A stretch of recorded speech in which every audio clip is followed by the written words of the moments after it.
आंवला भी बहुत ज़्यादा इम्पोर्टेंट एक प्लांट है, ठीक है। आंवला, इसका सामान्य नाम क्या है? आंवला बोलते हैं या आंवलाकी भी बोलते हैं, आंवलाकी, ठीक है। आंवला का बॉटनिकल नेम है इम्ब्लिका ऑफिसिनालिस, इम्ब्लिका ऑफिसिनालिस, इम्ब्लिका ऑफिसिनालिस, ठीक है। EMBLICA officinalis. और ये कौन सी फैमिली का है? तो इसकी फैमिली हो जाएगी U4BAC, U4BAC फैमिली का ही होता है, U4BAC। ये नहीं समझ आएगा राइटिंग तो कोई बात नहीं, इसका PDF आज मैं पक्का भेज दूँगी, U4BAC, ठीक है।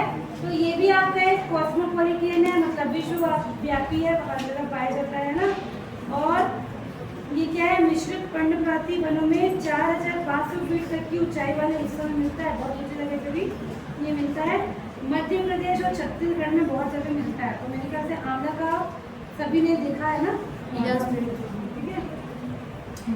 तो ये मंजरी या छोटे अमाप वाला वृक्ष है। इसकी पत्ती जो होती है पिन्नेट कंपाउंड होती है। आप देखो कि पत्ती जो हमने लीफ का डिस्क्रिप्शन पढ़ा था ना, सिंपल लीफ नहीं होती है, कंपाउंड होता है, और पिन्नेटली क्या होता है? डिवाइडेड रहता है, ठीक है। मोनोशियस प्लांट है। रासायनिक और औषधीय गुण देखते हैं। तो आंवला के एक फल में संतरे की एक फल की तुलना में 20 गुना अधिक विटामिन सी पाया जाता है ना। तो सबसे अच्छा सोर्स ये क्या का है आपका? विटामिन सी का। अभी वेट की क्लास में फिर हमको ये पढ़ना है, विटामिन में शुरू करेंगे, फैट और विटामिन सी, ठीक है। तो आंवला में हमको बहुत ज़्यादा मिलता है विटामिन सी। हम जनरली जानते हैं कि हमको संतरे में मिलता है, पर संतरे के एक फल से ज़्यादा 20 गुना ज़्यादा हमको इसमें मिलेगा, आंवले में मिलेगा। इसके फल में 28%, छाल में 8 से 21% और पत्तियों में 22% टैनिन उपस्थित होता है। कैंसर है जिसको हम कहते हैं टैनिन, ठीक है।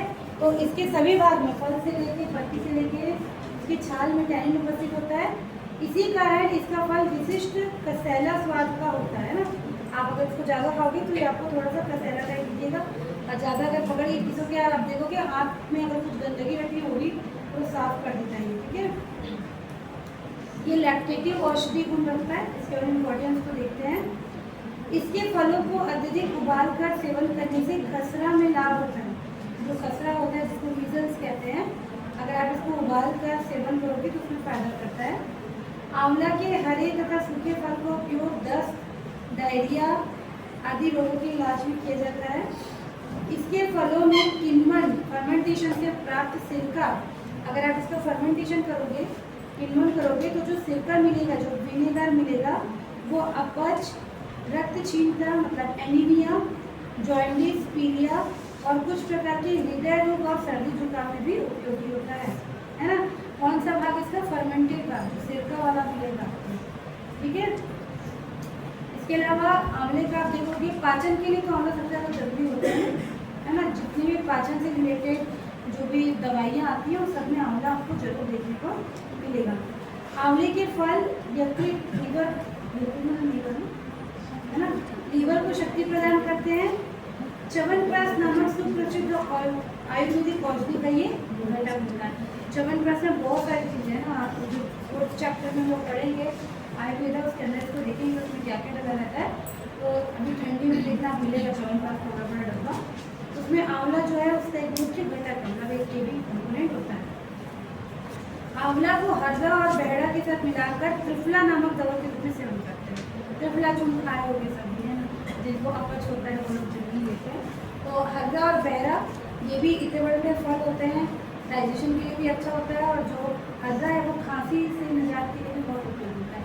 तो आंवला को हरदा और बहरा के साथ त्रिफला नामक दवा के रूप में सेवन करते हैं, जो कि यकृत के बढ़ जाने पे है ना, फैटी लीवर जो डिसीज होती है उसमें, और पाइल्स में, और नेत्र और उदर विकारों में, मतलब पेट से रिलेटेड जो भी परेशानी है उसमें ये बहुत ज़्यादा क्या होता है, हेल्पफुल होता है। इसकी सख्त काष्ठ पर जल का प्रभाव नहीं पड़ता, अतः ग्रामीण जन इसका उपयोग खंभे, खेती के औजार, तथा कुएं की नींव बनाने के लिए करते हैं, है ना। तो इसकी जो लकड़ी है वो इतनी ज़्यादा हार्ड होती है, सख्त होती है कि उस पर जल का ज़्यादा प्रभाव नहीं पड़ता। तो इससे क्या क्या कर सकते हैं, खंभे बना सकते हैं, खेती के औजार बना सकते हैं, कुएं की नींव, घर की नींव, ये सब के लिए यूज होता है। इसकी छाल, पत्ती एवं फल का उपयोग चमड़े के टैनिंग तथा रंगाई हेतु भी किया जाता है ना। टैनिंग होता है, जो लेदर होता है चमड़ा, उसकी टैनिंग की जाती है ना, उसके लिए इसको, और रंगाई के लिए भी यूज किया जाता है।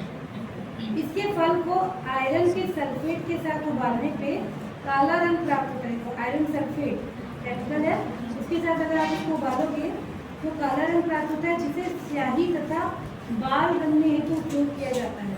इसे अबुंसी कहा जाता है। आंवले को किसमें करने बोल रहे हैं, आयरन सल्फेट के साथ उबालने में। काले कलर का ये आपको क्या देगा, रंग करने के लिए इंक, है ना, जो पहले के समय में इंक आता था यहाँ पे भी, तो इसको यूज किया जाता है। इसके फल से अचार और मुरब्बा आदि बनाया जाता है, सब जानते हैं, सब खाते भी हैं। सूखे हुए फल में अपमार्जक मतलब डिटर्जेंट गुण होते हैं, अतः इन्हें शैम्पू में भी उपयोग करते हैं, है ना। तो सौंदर्य प्रसाधन में भी आंवला का बहुत ज़्यादा यूज है भाई। जो आपकी मेहंदी, बाल की बाल कलर करने के जो भी प्रोडक्ट है, और बाल झड़ने से गिरने वाले जो प्रोडक्ट है, सब में आंवला का जो है बहुत ज़्यादा यूज होता है ना।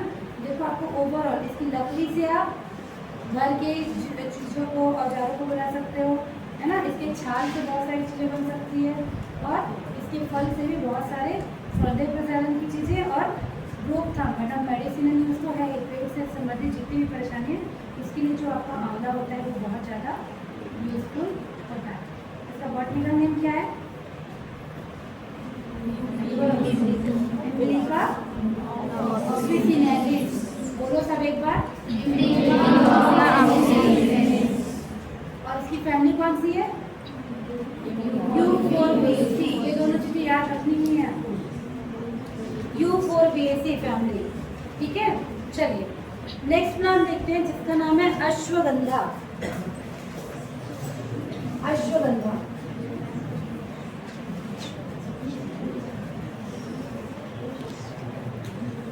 ठीक है, हिंदी में इसको अश्वगंधा ही बोलेंगे हम, ठीक है।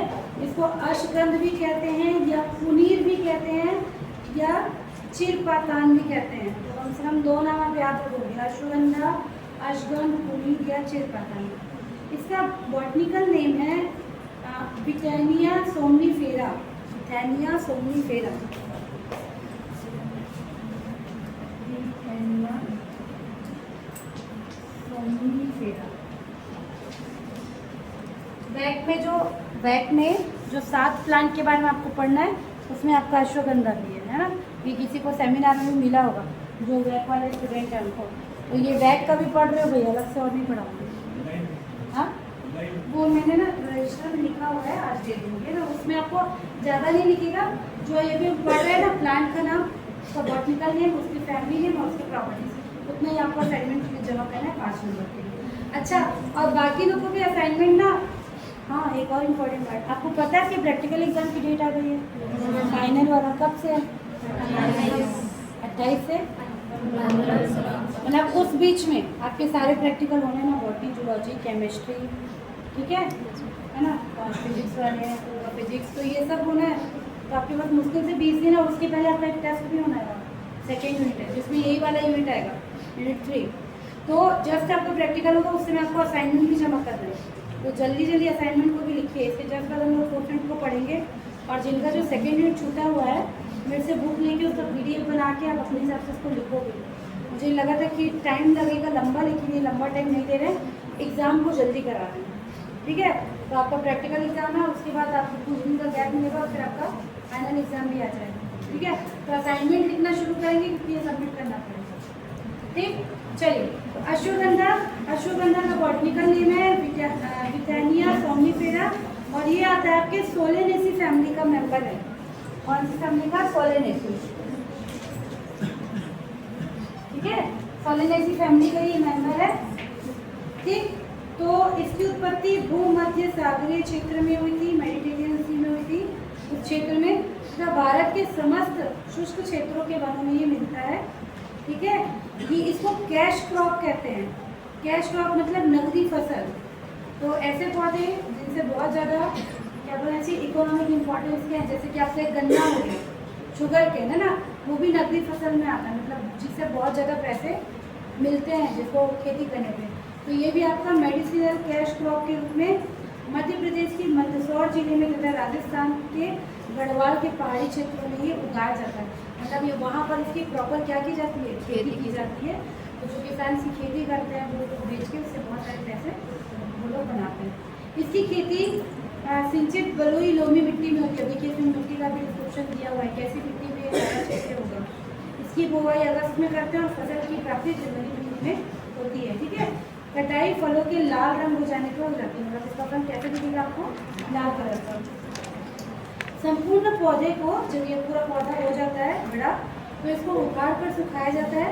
सुखाने के क्रम में फलों को अलग कर लेते हैं। ठीक है ना, फिर एक इसका भी भेज दिया आपको। इसका बॉटनिकल कैरेक्टर देखते हैं थोड़ा सा। तो ये मध्यम आकार का अर्धशाखीय, कितना मीटर, लगभग 2 मीटर ऊंचा, ज़्यादा लंबा नहीं होता है ना, 2 मीटर ऊंचा पादप होता है। इसकी पत्तियां रोमिल होती हैं, मतलब हेयरी स्ट्रक्चर उसमें रहेगा। हेयर्स रोम तारक रेत वाले तथा सूक्ष्म होते हैं। पत्ती जो है वो ओवेट होगी, मतलब अंडाकार की होगी और 10 सेंटीमीटर लंबाई वाले होते हैं, है ना। इसलिए और ना केमिकल और मेडिसिनल प्रॉपर्टीज इसकी क्या होती है देखिए। तो इसमें विथेफेरिन, विथेनोन और विभिन्न प्रकार के विथेनॉइड्स, है ना, केमिस्ट्री में आप लोग ये सब टर्म पढ़ते होंगे। विथेनॉइड्स, विथेमिन और सोमनीफेरिन नामक एल्कलॉइड्स होते हैं। तो केमिकल का एक ग्रुप है जिसको हम कहते हैं एल्कलॉइड्स। ठीक है, एल्कलॉइड। तो इसके अंदर बहुत सारे हमको एल्कलॉइड्स मिल रहे हैं और उसी कारण इनका नाम है ना, विथेनिया जो नाम है। तो उसी से रिलेटेड कौन कौन से, विथाफेरिन, विथानोल और विभिन्न प्रकार के विथानोलाइड्स, है ना, ये सारे क्या है, एल्कलॉइड्स हैं। ये सब इसमें मिलते हैं और ये सबसे ज़्यादा इम्पॉर्टेंट होता है नर्वस सिस्टम की बीमारियों के लिए। मतलब जो अभी तंत्रिका तंत्र से जो रिलेटेड बीमारियाँ हैं, जिनको नर्वस वाली बीमारी होती है नर्वस सिस्टम की, उसके लिए बहुत ज़्यादा इम्पॉर्टेंट होते हैं। ठीक है, गुणकारी होते हैं। तो क्या क्या है देखिए, इसका इम्पोर्टेंस क्या है। सबसे पहले इनकी पत्तियों का स्वाद तीखा होता है, बहुत तीखे होते हैं। इनका सेवन एंटीपायरेटिक और एंटी हेलमिंटिक, मतलब कृमिनाशी के रूप में किया जाता है, क्योंकि इसका स्वाद जो होता है बहुत तीखा होता है। इसके जड़ को लैंगिक व सामान्य कमजोरी को दूर करने के लिए किया जाता है। तो किसी भी प्रकार की जो कमजोरी होती है शरीर में, उसके लिए इसके जड़ को सुखाकर उसका चूर्ण बनाकर, है ना, उसको प्यूरिफाई करके इसको यूज़ किया जाता है।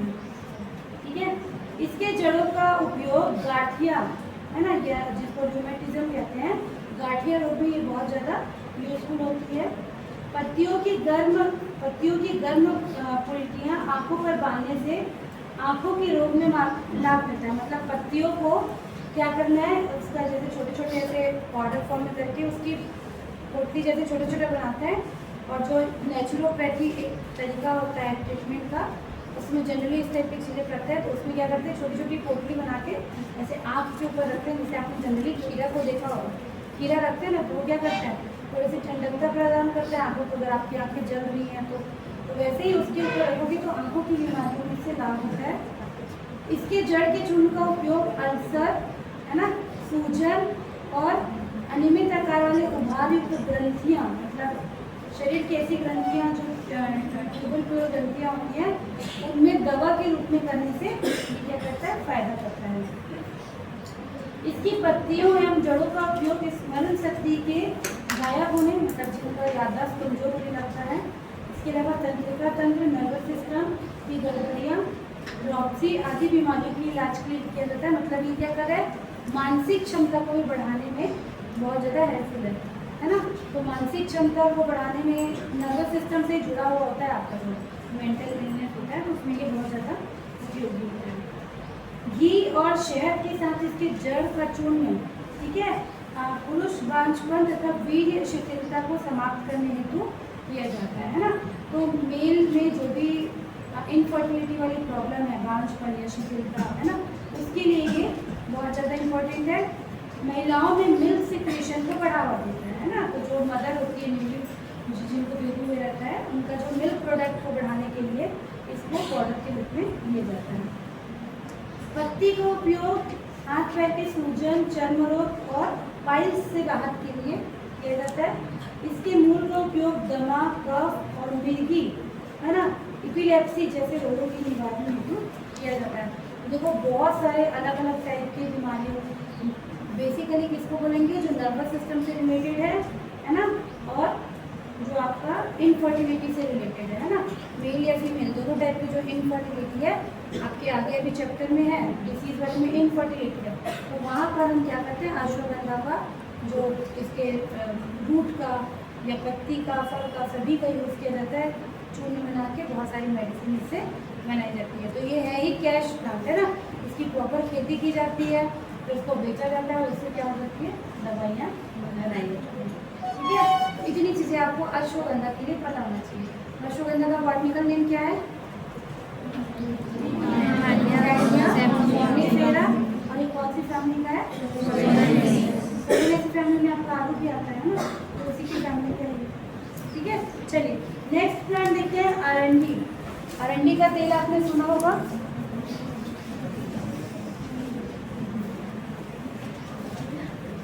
ठीक है। नेक्स्ट प्लांट है आपका, इसको कैस्टर भी कहते हैं, कैस्टर ऑयल के नाम सुना होगा आपने, ठीक है। इसका बॉटनिकल नेम है रिसिनस कम्युनिस।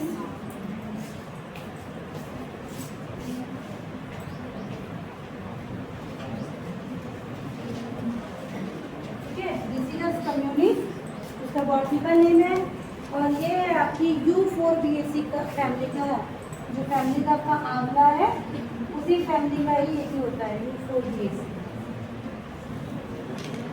ठीक है, तो इसको कैस्टर ऑयल भी कहते हैं, मिलता है ये मार्केट में, है ना। तो रिसिनस कम्युनिस और फैमिली U4BAC, इसकी उत्पत्ति अफ्रीका और भारत में मानी जाती है। ठीक है, शुष्क तथा गर्म भागों के व्यर्थ खाली पड़ी जमीन में यह स्वतः उगता हुआ पाया गया है।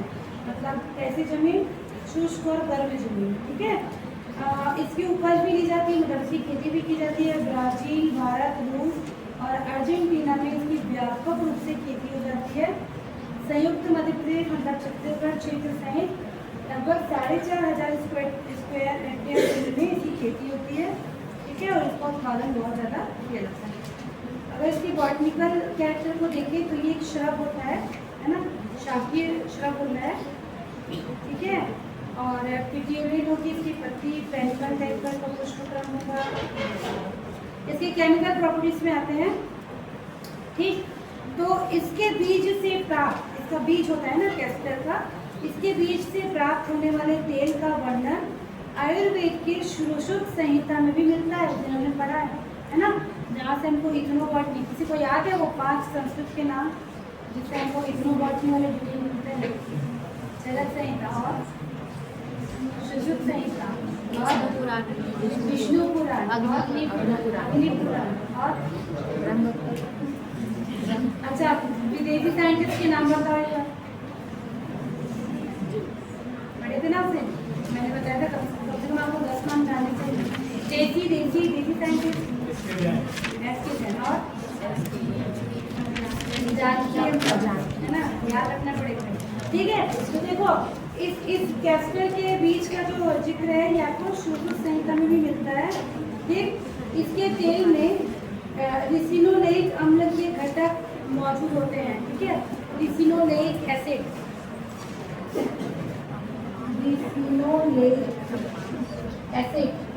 इसके तेल में देखने को मिलेगा। ठीक है, रिसिनोलेइक एसिड इसमें मिलता है, जिसके कारण ये जीवाणुनाशी होता है और एंटीसेप्टिक होता है ना। क्या होगा ये, एंटीबैक्टीरियल होता है, एंटीसेप्टिक होता है। ठीक है, ग्रामवासी और आदिवासी जन इसके बीज से प्राप्त तेल का उपयोग प्रकाश के लिए, दिए जलाने के लिए भी, और घर्षण को कम करने के लिए मतलब लुब्रिकेंट के लिए बैलगाड़ी के पहियों में करते हैं। मतलब पुराने समय में जो बैलगाड़ी चलती थी उसमें क्या करते हैं ये लोग, लुब्रिकेंट है ना, घर्षण समझते ना, फ्रिक्शन को कम करने के लिए लुब्रिकेंट ऑयल के रूप में इसका उपयोग किया जाता था बैलगाड़ी में, ये लोग पहले करते थे। ठीक है, इसकी पत्तियों की पुलटेस बांधने से, मतलब वही उसका पाउडर बना के बांधने से जोड़ों के दर्द और पाइल्स में लाभ मिलता है। देखो क्योंकि ये लुब्रिकेंट है, तो जोड़ों के दर्द में जहाँ पर भी जोड़ है, जैसे आपका घुटने का हो गया, तो अगर आप इसका ऐसे लेप टाइप का या पाउडर फॉर्म में बना के अगर घुटने में लगाओगे तो जोड़ों के दर्द में राहत मिलता है। इसके अलावा पाइल्स में से आराम मिलता है। ठीक है, इसके तेल से लसलसी गोंद का उपयोग एक्जिमा के इलाज हेतु करते हैं, है ना, तो इससे एक्जिमा का भी इलाज किया जा सकता है। इसके बीज की खल्ली, जो बीज से जब आप तेल निकाल लोगे तो जो बचता है उसको केक बोलते हैं या खल्ली बोलते हैं, सीड केक बोलते हैं उसको। वो खेतों में उत्तम खाद के रूप में उपयोग किया जाता है। तो बीज से तेल निकलने के बाद उसका खाद के रूप में भी उपयोग कर सकते हो, है ना। इसका तेल गर्भ निरोधक होता है तथा गर्भ निरोधक के रूप में इसका उपयोग किया जाता है ना। इस गर्भ निरोधक के निर्माण में प्रयुक्त होने वाली जली के लिए इसका उपयोग किया जाता है ना। गर्भ निरोधक जो टैबलेट्स आते हैं, है ना, उसमें उसका ये क्या है, एक इम्पॉर्टेंट घटक है, उसमें भी इसको यूज़ किया जाता है। ठीक है, इसके अलावा अगर जैसे कोई प्रेग्नेंट लेडी है और बच्चे के बाहर आने का टाइम हो चुका है, लेकिन वो कई बार ऐसा कुछ होता है कि नहीं आते रहता, तो इसका ऑयल भी आता है, उसको भी पूरा पीने बोलते हैं ना। तो ये क्या करता है, लेबर होने में भी हेल्पफुल होता है। ठीक है, इसके अलावा जो कैस्टर ऑयल है वो जल रोधी होता है, मतलब वाटर रेजिस्टेंट होता है। तो इसका उपयोग चमड़े के संरक्षण में किया जाता है। चमड़े को पानी से बचाना पड़ता है, तो जो भी चीज़ आपका चमड़े का, अगर आप इसके ऊपर कैस्टर का ऑयल लगा दोगे तो उसको क्या कर सकते हैं, पानी से बचा सकते हैं। ठीक है, इसके कास्ट से, कास्ट की गुदा से, मतलब इसका जो लकड़ी है, अगर आपने उसका पल्प बना दिया तो उससे लिखने एवं छपाई का कागज भी बनाने के काम के आता है। इसका तेल नकली चमड़े जैसे फोम, नायलॉन आदि के निर्माण में प्रयुक्त होता है। इसकी पत्तियों पर रेशम के कीड़े पाले जाते हैं। देखो रेशम के कीड़ों का भी व्यापार होता है, पता है ना। रेशम के कीड़े से हमको रेशम मिलता है, जिससे बहुत सारा काम होता है कि साड़ी वाड़ी बनती है ना। हमारे छत्तीसगढ़ में रायगढ़ तरफ पालते हैं, तो इसकी पत्तियों पे रेशम के कीड़े को पाला जाता है। सूखे हुए तने और बीज रहित फल का भाग जलावन के लिए उपयोग किया जाता है ना, लकड़ी चूल्हा जलाने के लिए इसको यूज कर सकते हैं। हरी पत्तियाँ पालतू पशुओं को चारे के रूप में खिलाई जा सकती हैं। और सल्फर युक्त कैस्टर ऑयल का उपयोग सूती वस्त्रों को रंगने, पेंट और वार्निश के निर्माण के लिए और फ्लाई पेपर हेतु किया जाता है। तो इसके भी हर भाग का उपयोग किया जा सकता है। सबसे ज़्यादा जो उपयोग होता है ये इसका ऑयल है ना, जो इसका सीड होता है कैस्टर से, उससे ऑयल निकाल के, उस ऑयल का बहुत ज़्यादा यूज होता है। ऑयल निकालने के बाद जो सीड केक बचा उसको आप फर्टिलाइजर के रूप में यूज़ कर सकते हो, रंगने के लिए और बाकी सारी चीज़ों के लिए। तो बहुत सारी चीज़ों में आपको जो कैस्टर है वो क्या होता है, यूजफुल होता है। ठीक है, यहाँ पे क्लियर है। तो कैस्टर का नाम क्या है, वर्टिकल नेम, वर्टिकल नेम, ठीक है। और कौन सी फैमिली का है, यूफोरबिएसी फैमिली।